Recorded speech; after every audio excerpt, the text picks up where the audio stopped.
Traremos alguns trechos de Aleph Beit neste vídeo.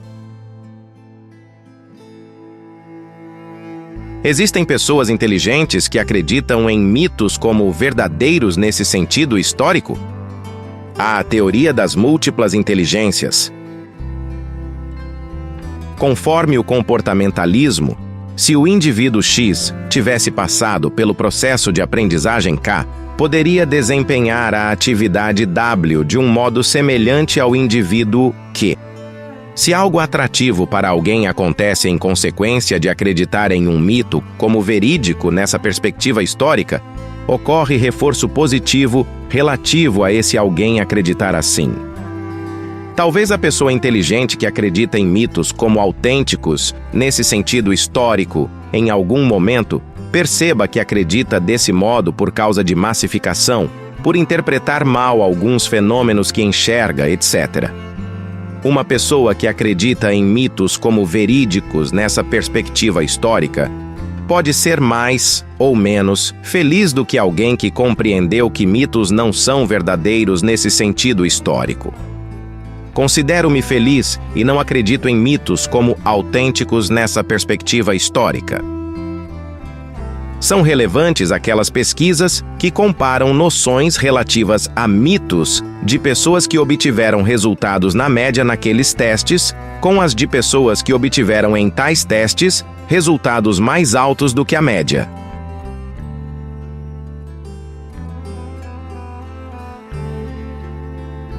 Eu tenho fé em muitas ideias da psicanálise e da parapsicologia.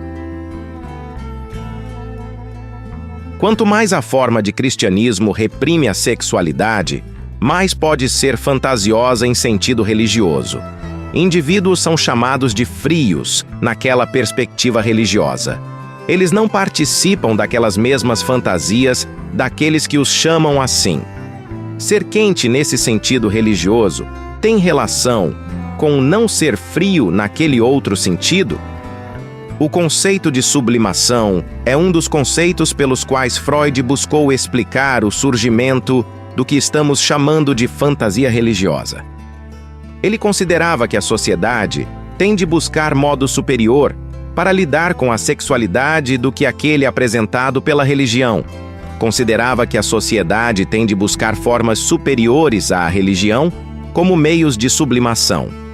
Várias pessoas de um grupo religioso que criticam aquelas agressividades podem ser bastante agressivas em um sentido que um grupo não religioso pode não ser. Não me refiro aqui especificamente à agressividade demonstrada quando concepções do grupo recebem críticas. Não refletiremos amplamente sobre agressividade aqui.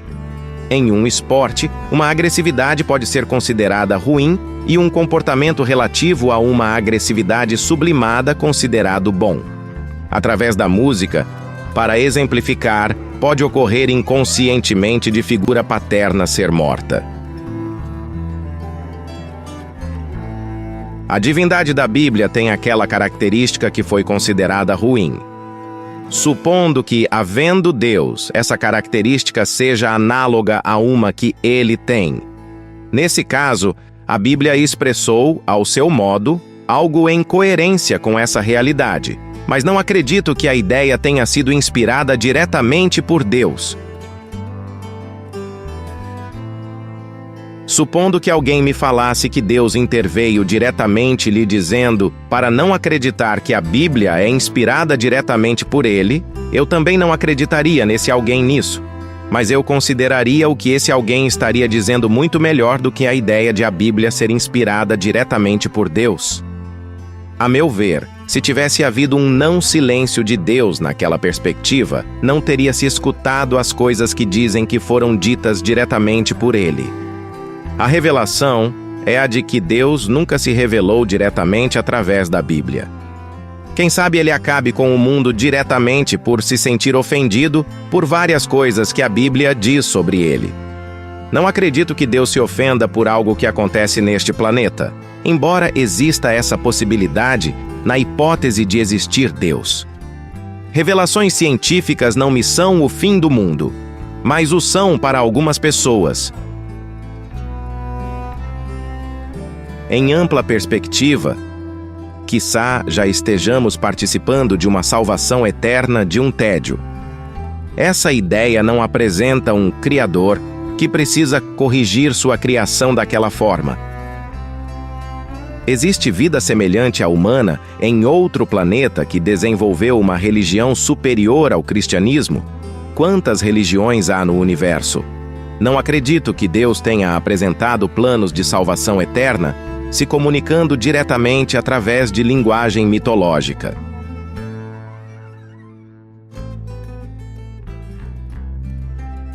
Supondo que se alguém não tivesse começado a participar dos ensinamentos de Jesus aos 15 anos de idade, teria morrido aos 20 anos. Pode-se dizer que nesse caso Jesus salvou essa pessoa de morrer antes.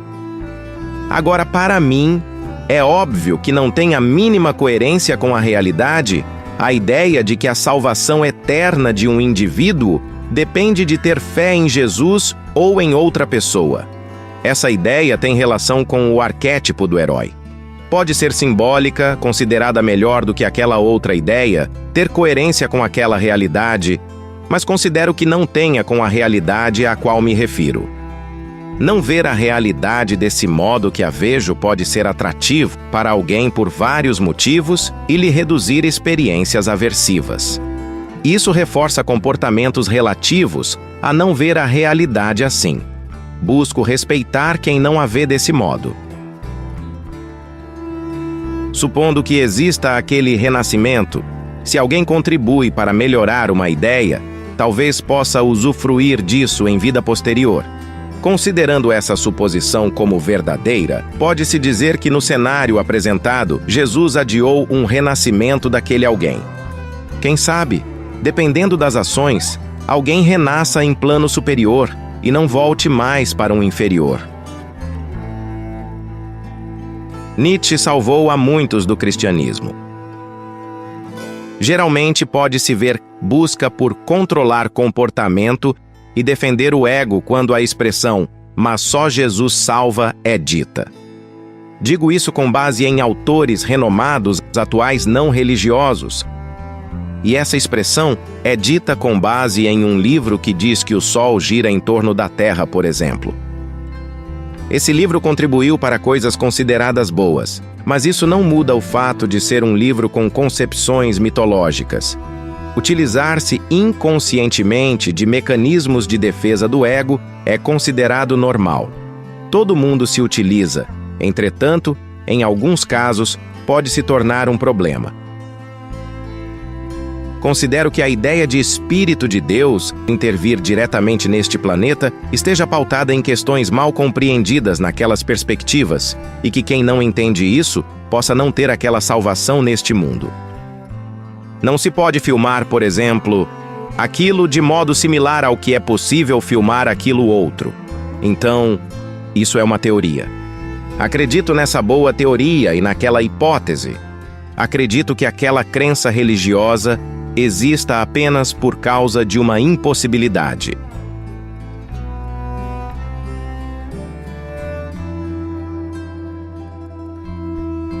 Não tem como a divindade descrita no Velho Testamento ser pai de Jesus de modo concreto, porque é mitológica. Falaremos algo sobre interpretação de textos religiosos conforme a abordagem junguiana neste vídeo.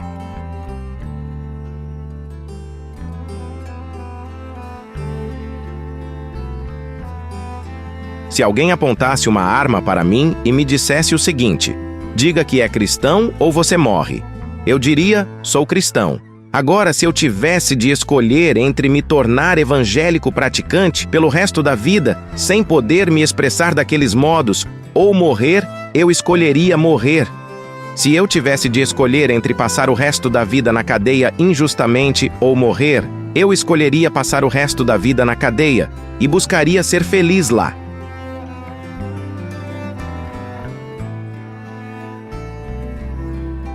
Muitas pessoas criticam mitos argumentando que não são verídicos em perspectiva histórica através de outros mitos que também não são autênticos nesse sentido histórico. E criticam verdades nesse sentido histórico através de mitos. Não tem como esse diabo ter cegado o entendimento de alguém para não acreditar naquelas narrações como autênticas nesse sentido histórico, porque ele próprio nunca existiu na perspectiva histórica que me refiro. Um entendimento pode ser cegado por uma concepção daquele que inconscientemente projetou algo ao escrever que o Deus do século cegou um entendimento. Para exemplificar, ele pode ter projetado ao escrever isso algo concernente a um medo que tinha de fazer o que considerava ser cegar um entendimento. Considero que colunas de algumas fortalezas sejam feitas de mitos, mas, por acreditarem que são feitas de um material adequado, pessoas se sentem seguras. Com essa sensação de segurança, são reforçados comportamentos que contribuem para se pensar que mitos são verdadeiros nesse sentido histórico. Eu nunca disse que essas pessoas não podem se sentir seguras por causa do que estou chamando de fortalezas. Eu disse que é difícil para essas pessoas aceitarem que aquelas concepções são mitológicas e não autênticas nessa perspectiva histórica. É bastante difícil para muitas dessas pessoas, quando se deparam com o mundo acadêmico que não reconhece aqueles mitos como verdadeiros nesse sentido histórico.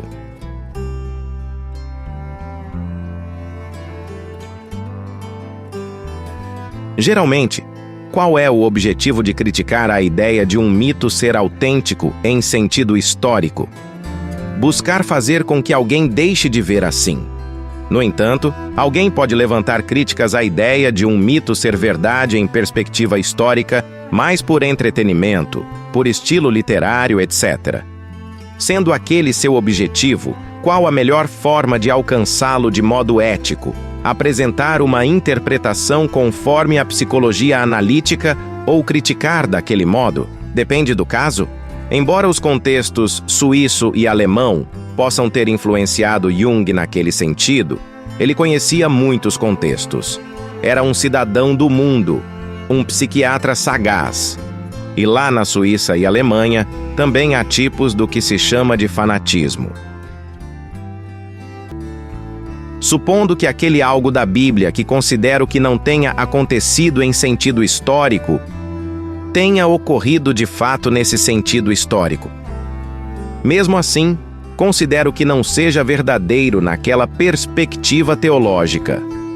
Deus não criou diretamente o ser humano como a Bíblia relata, e esses demônios não existem de modo concreto. A divindade da Bíblia é uma personagem que nunca existiu de modo concreto. Quem sabe não tenha se passado por ela, intervindo diretamente neste planeta deidade que de fato existe. Não é nisso que acredito. Para superarem a dependência química, muitos dizem que a religião cristã contribuiu. E para indivíduos se tornarem dependentes químicos, contribui? Muitos veem a religião como um tipo de droga. É comum que uma mãe ore para o filho não usar o que se chama de drogas. Como saber se isso não pode contribuir para ele se tornar dependente químico, vencer a dependência química e depois não querer mais chegar perto de drogas? Quantos filhos de mães que oravam tanto para seus filhos não usarem drogas se tornaram dependentes químicos? Estão orando para aqueles que não participam de uma religião que tem muitas concepções retrógradas se converterem a ela. Isso pode os prejudicar de alguma forma? O que sabemos é que a religião dessas pessoas tem muitas concepções mitológicas e que ainda conhecemos pouco sobre o que de fato acontece em consequência da evolução biológica e relatividade quando se envia mensagens ao inconsciente através da oração. Talvez isso prejudique alguém, talvez beneficie. Mesmo que exista Deus, considero que não tenha relação direta no que acontece neste planeta por causa de oração ou outro motivo. Lidem com a situação de forma ética. É possível realizar pesquisas sobre oração.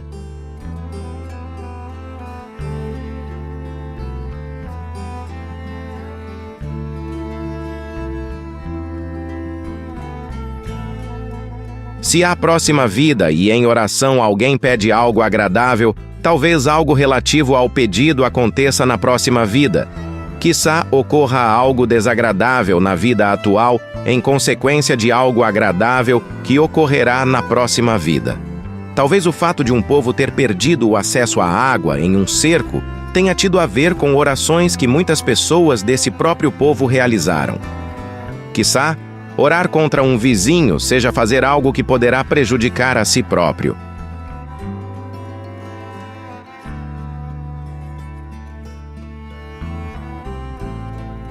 Pessoas muito ricas vão para a faculdade.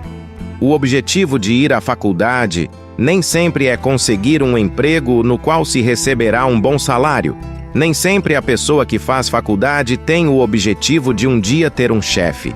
Talvez alguns daqueles marqueteiros digam que não estão comunicando aquelas ideias para pessoas que já são ricas.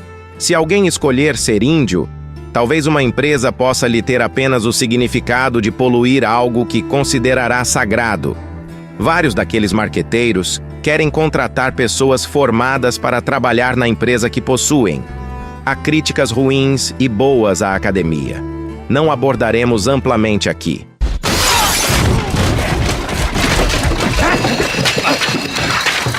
Isso foi efervescente. Não para de estudar não, tá, menino? Ou para. Eu parei e virei X-Men. Estagiário. Pouso de super-herói. No capricho! Quem critica a formação acadêmica daquele modo, faz o que quando fica doente? Vai ao curandeiro ou ao médico? Não quero com essa pergunta desmerecer a contribuição de antigos curandeiros à medicina atual. Algumas propagandas de faculdades não foram consideradas éticas. Por que tem de ser ético? Não buscaremos refletir sobre a questão aqui. Muitas pessoas que não conseguiram ter sucesso no marketing digital conseguiram ser bem-sucedidas em área de formação acadêmica.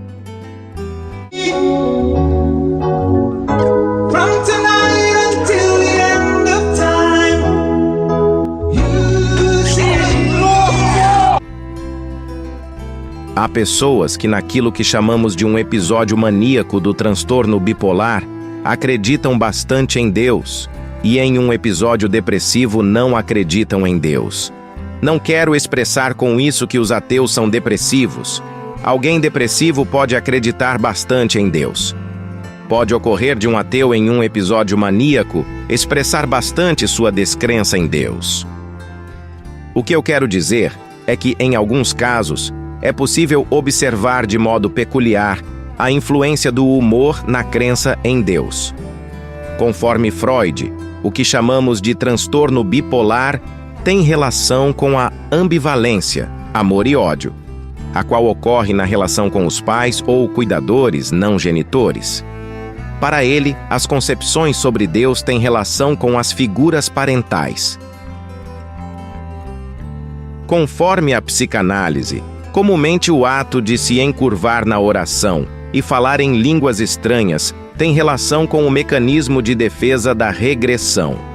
Exemplo deste mecanismo de defesa: uma criança que já ultrapassou a fase de engatinhar regride à fase anterior quando engatinhava e falava de modo mais estranho. Diante de uma situação difícil, a pessoa pode regredir.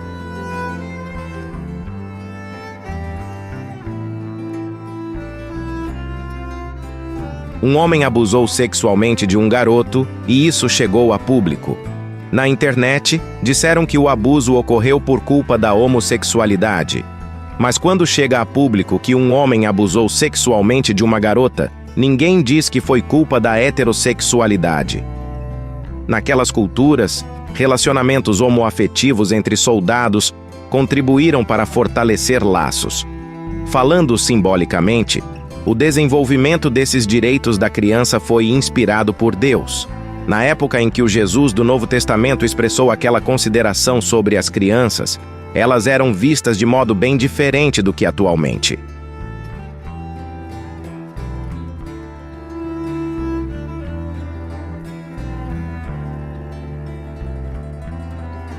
Sócrates morreu em consequência daquilo que acreditava.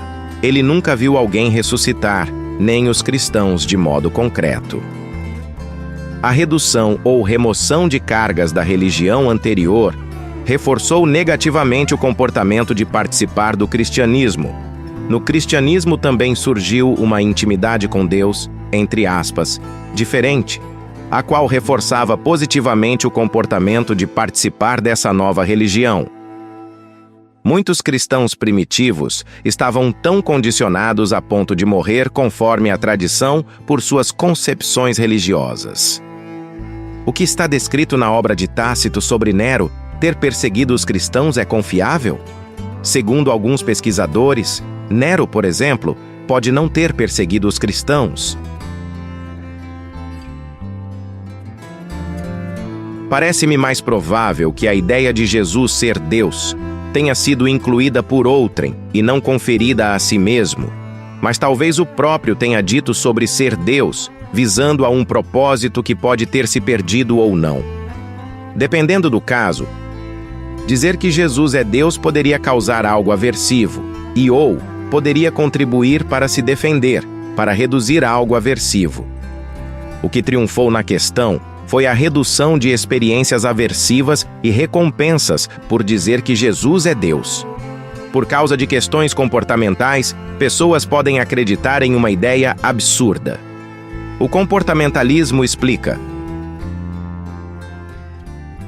supondo que da forma apresentada pela teoria da psicologia analítica existam conexões acausais, reforçam positivamente comportamentos que contribuem para pessoas acreditarem em mitos nesse sentido histórico? Se alguém adora Jesus, elas poderão acontecer concernentes a conteúdos inconscientes ou conscientes relativos à cultura cristã. Se uma pessoa adora outro deus da mitologia, poderão ocorrer relativas a características de tal deus. Elas podem acontecer em coerência com o ego de alguém. Alguém pode ter um pensamento sobre uma divindade alheia e conexões acausais relativas poderão ocorrer. Geralmente, um cristão realizará uma interpretação conforme suas crenças se observar uma conexão acausal que está relacionada a uma deidade mitológica diferente da que adora.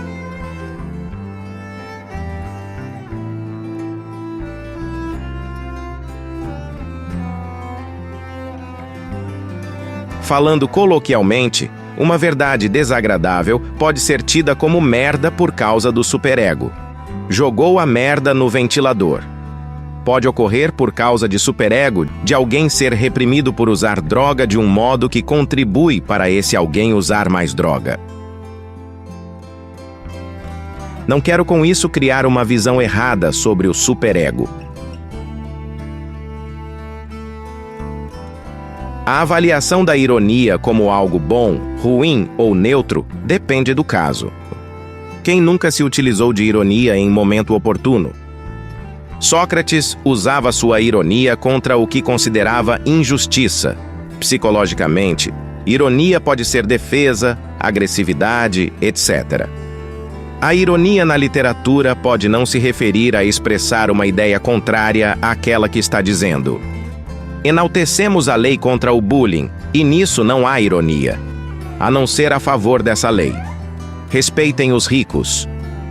Se forem se levantar contra aquelas formas de enriquecer, façam isso eticamente.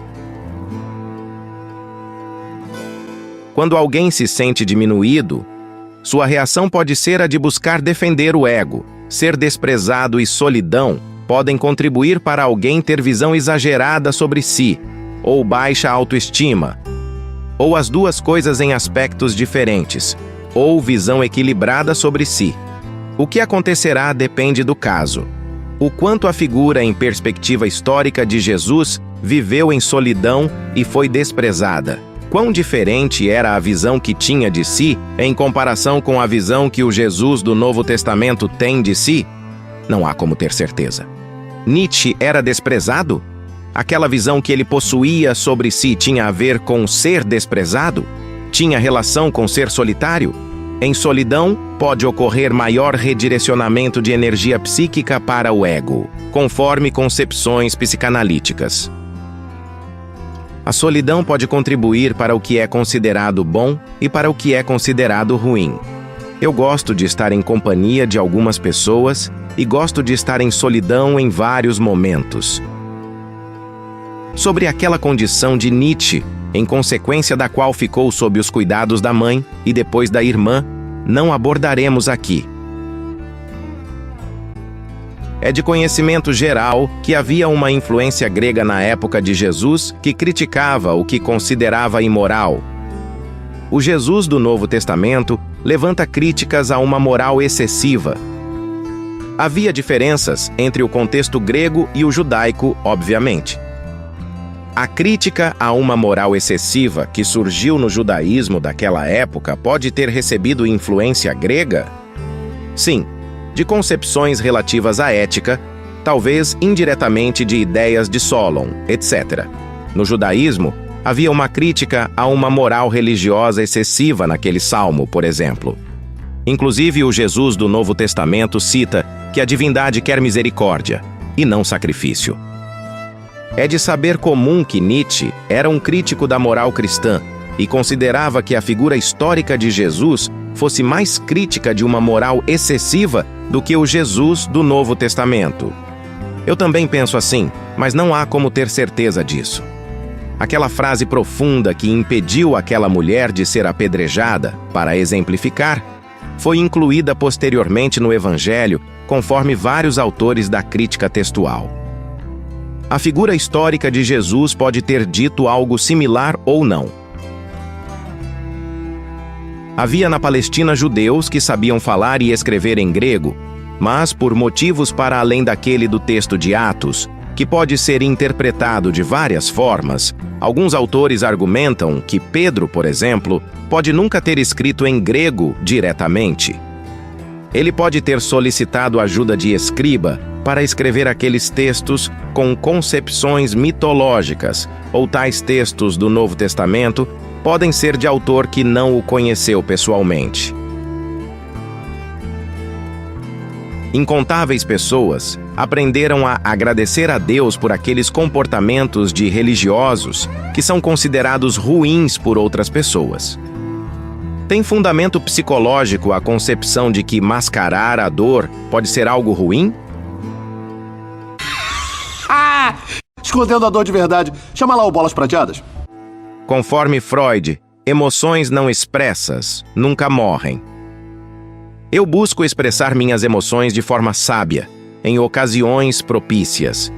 Segundo Goleman, geralmente a inteligência emocional pode ser trabalhada quando necessário e pode ser mais importante do que o QI para alguém ser bem-sucedido.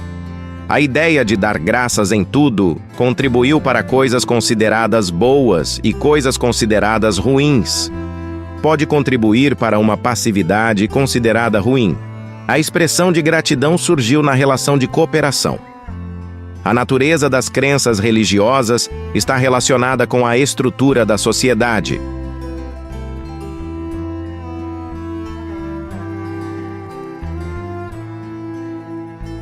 Com aquela música religiosa, vida tem se tornado um erro